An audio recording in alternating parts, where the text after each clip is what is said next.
안녕하세요. 햇살입니다. 여러분 계신 곳이 평안하고 안전합니다. 오늘 여러분들과 함께 볼 책은 잃어버린 기도의 비밀입니다. 이 책은 인간의 본질, 가치, 능력이 무한대라는 증거를 제시하고 있습니다. 저기 어딘가에 무언가 존재한다.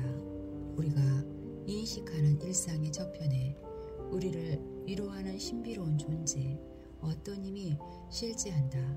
우리는 그것을 이야기하고 그것을 느낀다. 그것이 정확히 무엇인지 모르면서도 그것을 믿고 그것에게 기도한다. 창조의 그물에서부터 신의 영에 이르기까지 다양한 이름으로 불리지만 고대의 전통들은 그것들이 실제함을 알고 있었고 그것을 삶에 적용하는 방법 또한 알고 있었다. 고대인들은 어떻게 하면 눈에 보이지 않는 이 힘을 이용해 우리의 몸을 치유하고 관계를 개선하고 20세기 들어 현대과학은 신의 영이 일반적인 에너지 형태와는 다른 에너지장이라는 것을 재발견한 듯하다. 신의 영은 시간이 시작된 이래 어디에서나 언제나 존재해온 것으로 여겨진다. 양자 물리학의 아버지로 인정받은 막스 플랑크는 이 에너지장의 존재가 물질 세계를 책임지는 위대한 지성의 존재임을 암시한다고 주장했다.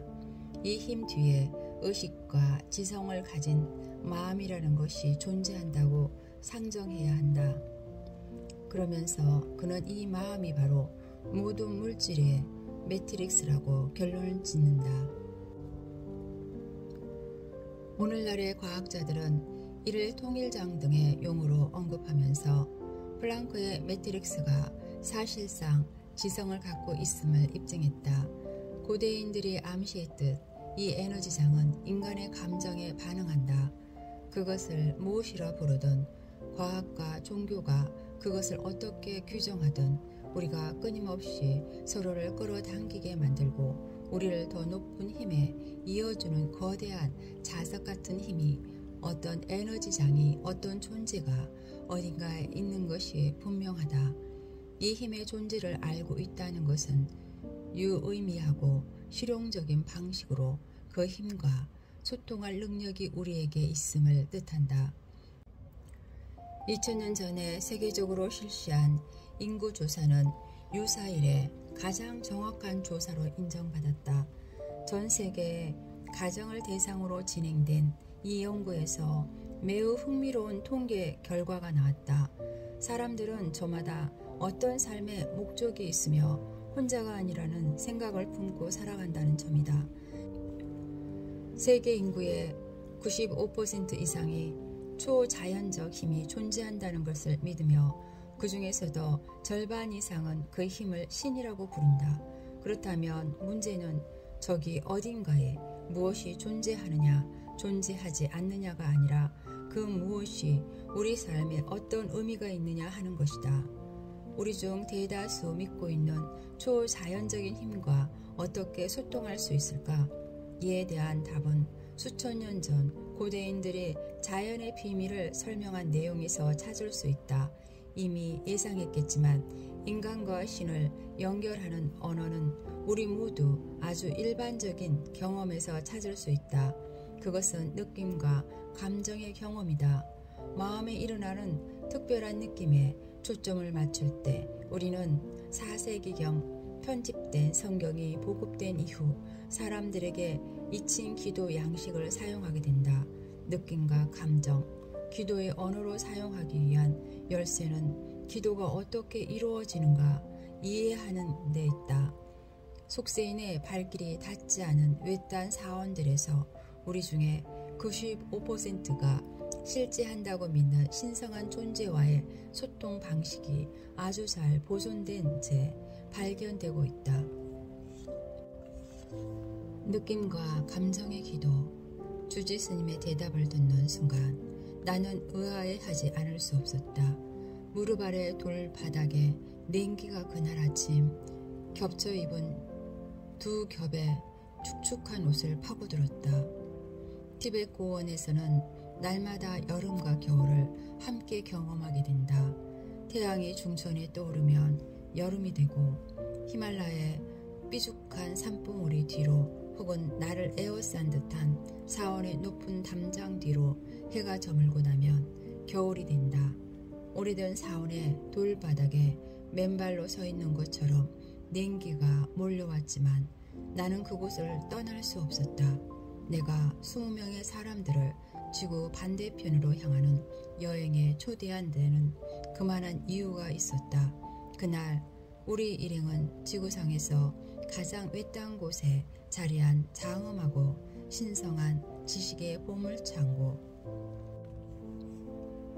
우리의 몸은 지난 14일 동안 해발 4,800m 이상의 고지대에 적응해왔다.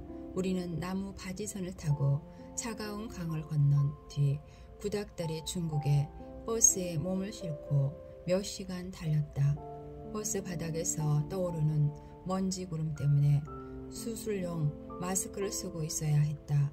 버스는 사원만큼이나 오래되어 보였지만 통역자는 그렇지 않다고 나를 안심시켰다. 행여 바깥으로 튕겨나갈세라 흔들리는 버스 안에서 옆 좌석을 움켜잡았다. 손을 부여잡고 마음을 다잡으며 폭우에 다리가 떠내려간 곳과 길도 없는 사막을 건너온 것은 바로 이곳에서 이 순간을 맞이하기 위해서였다. 나는 생각했다. 포근한 휴식은 잠시 미뤄두자. 오늘은 해답을 얻는 날이야. 내 앞에 사원의 주지 스님이 가부좌를 들고 앉아 있었다. 나는 세월을 잊은 듯한 아름다운 남자의 눈에 온 신경을 집중했다. 그리고 여행 중에 승려를 만날 때마다 해온 질문을 통역자를 통해 그 주지 스님에게도 던졌다. 우리는 스님께서 기도하시는 것을 보았습니다. 하루에 14시간에서 16시간 동안 잔뜩 연부를 하고 종을 울리고 사발을 문질러 소리를 내고 무드라 손동작을 취하면서 만드라 주문을 외우는 모습을 보았습니다. 그것은 겉모습뿐입니다. 그동안 스님은 내면에서 어떤 일이 일어나고 있습니까? 통역자가 주지 스님의 대답을 전해주었을 때 나는 온몸에 전율이 일어났다. 바로 이 대답을 들으려고 여기까지 왔다는 것을 알 수 있었다. 당신은 우리의 기도를 본 것이 아닙니다. 기도는 눈에 보이는 게 아니기 때문입니다. 주지 스님은 발밑에 두꺼운 양모 승복을 바로 잡고 나서 이렇게 덧붙였습니다. 당신이 본 것은 우리가 우리 몸속에 감정을 불러일으키기 위해서 한 행동들 뿐입니다. 기도는 감정으로 드리는 것입니다. 주지 스님의 명료한 대답은 나를 휘청거리게 했다. 그의 말은 2000년 전 고대 그노시스파의 그리스도교의 전통 기록된 사상을 그대로 반영하고 있다. 초기 번역본에서는 주지 스님의 대답처럼 바라는 바가 이미 성취되었다는 기분에 흠뻑 젖었음에도 기도의 힘을 부여하라는 권면의 말이 있다. 동기를 숨기지 말고 진솔하게 요청하고 이미 응답받았다는 기분에 젖어들어라. 우리의 기도가 응답받기 위해서는 무엇보다도 우리의 긍정적인 바람에 수반되곤 하는 의심을 넘어서지 않으면 안 된다. 나그함 마디 문서에서는 기록된 예수의 가르침에서 예수는 양극단을 오가는 마음을 극복하는 힘에 대해서 짧게 언급한다. 의심을 떨쳐내기만 하면 우리가 산아 움직여라 하고 외치면 산도 움직일 것이라고 말한다. 그렇게 오랜 세월 동안 면면이 전해 내려온 지혜라면 오늘을 살아가는 우리에게도 그대로 적용되어야 마땅하다. 서구에서 까맣게 잊힌 기도 양식을 거의 똑같은 말로 설명하고 있다. 과거에서 얻는 신성한 교훈. 기도는 인간이 할 수 있는 것 중 가장 오래되고 신비로운 경험이다. 물론 가장 사적인 경험이기도 하다. 기도라는 단어가 영적 수행법이나 의식에서 나타나기도 전에 그리스도교와 그노시스파의 가장 오래된 기록에서 눈에 보이지 않는 우주의 힘과 소통하는 우리의 능력을 묘사하는데 친교 같은 단어를 사용했다. 기도는 경험하는 사람마다 독특한 모습을 띈다. 비를 기도하다. 1990년대 초반의 어느 날 이런 기도가 어떻게 작동하는지 내 마음에 남아있던 의구심이 깨끗이 씻겨나가는 사건이 일어났다. 뉴멕시코 북부의 사막 고지대에 극심한 가뭄이 들었을 때였다. 내 인디언 친구 데이비드는 비를 기원해 의식을 나를 초대했다. 이른 아침 약속 장소에서 그를 만나 산길을 오르기 시작했다.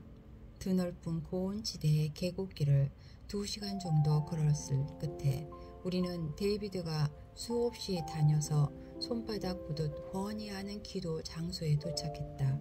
그곳은 기하학적인 성과 화살표가 그려진 원형의 석조 광장이었는데 아주 오래전에 그것을 만든 사람의 손길이 느껴질 정도로 잘 보존되어 있었다. 여기가 어디죠? 내가 물었다. 여기에 오려고 아침부터 길을 나선 거예요? 데이비드가 웃으며 대답했다.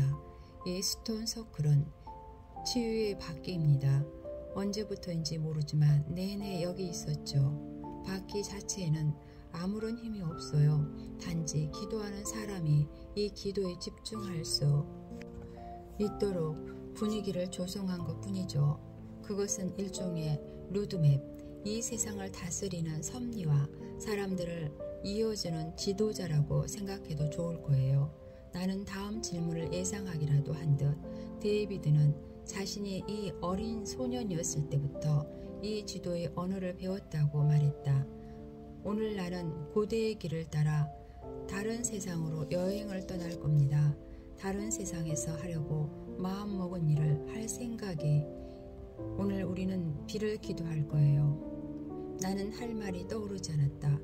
데이비드는 신발을 벗더니 맨발로 원 안으로 들어가 사방을 향해 조상님들에게 경의를 표하는 동작을 취했다. 나는 그의 모습을 주의 깊게 지켜보았다. 그는 천천히 양손을 얼굴 앞으로 올려 기도 자세를 취하고는 눈을 감고 꼼짝도 하지 않았다.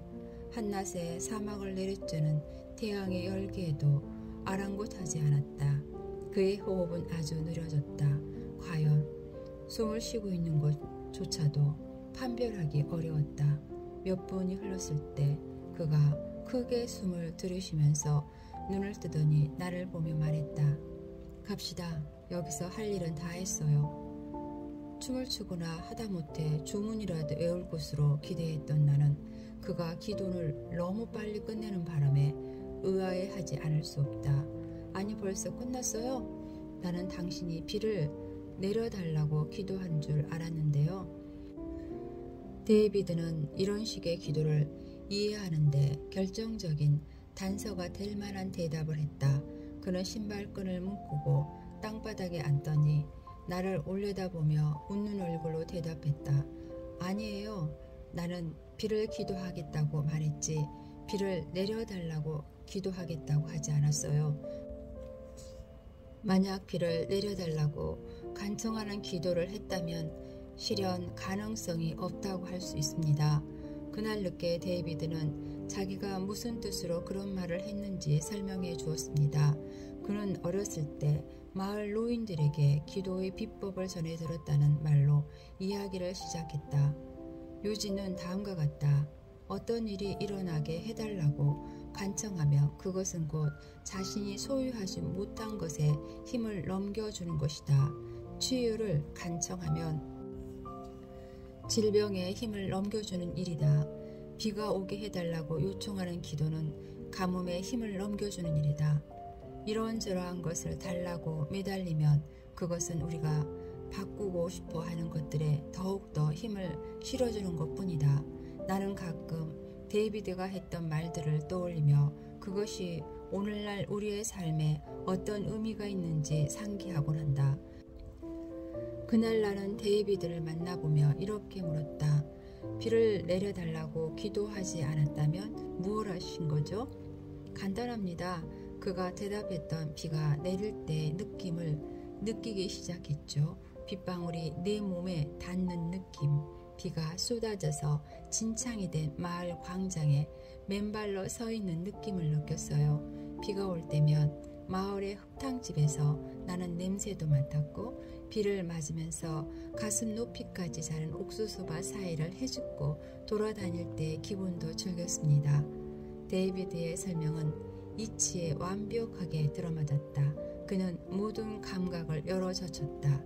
우리를 세상에 연결해주는 후각과 시각, 미각, 촉각뿐만 아니라 인간을 다른 생명체와 구별시키는 생각, 느낌, 감정에 숨겨진 힘까지 동원한 것이다. 그는 강력한 고대의 언어로 자연의 말을 걸고 있었다.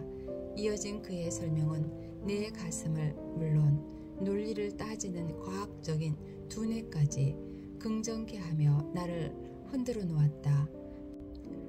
하지만 그는 자신이 창조한 것에 대해서보다는 창조에 참여한 것 자체의 감사함을 느꼈다고 고백했다.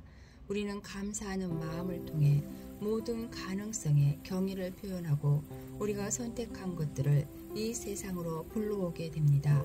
감사하는 마음이 우리 몸에 생명력을 불어넣는 화학물질 호르몬을 분비해 면역 체계를 강화한다는 것은 연구를 통해 밝혀졌다. 이때 일어나는 우리 내면의 화학 변화는 만물을 하나로 이어주는 신비한 도관을 통해 우리 몸 밖으로 전해져 세상에 영향을 미치게 된다. 이것이 소위 양자 효과이다. 데이비드가 나에게 말해준 것은 오래전부터 전해져 내려온 정교한 내면의 기법으로서 우리가 잃어버린 기도의 지혜라고 말할 만하다.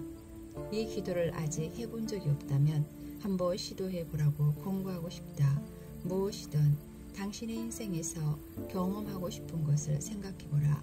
자기 자신이나 다른 사람의 병이 치유되는 것도 좋고 가족이 풍족해지는 것도 좋고 인생을 함께할 완벽한 사람을 찾는 것도 좋다.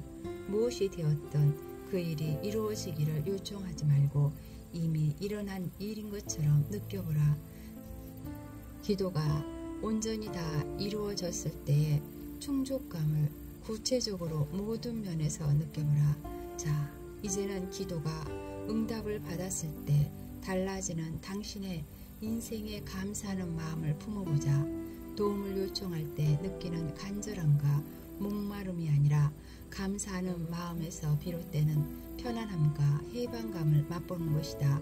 간절하게 원하는 것과 편안함 사이에는 미묘하지만 분명한 차이가 있다.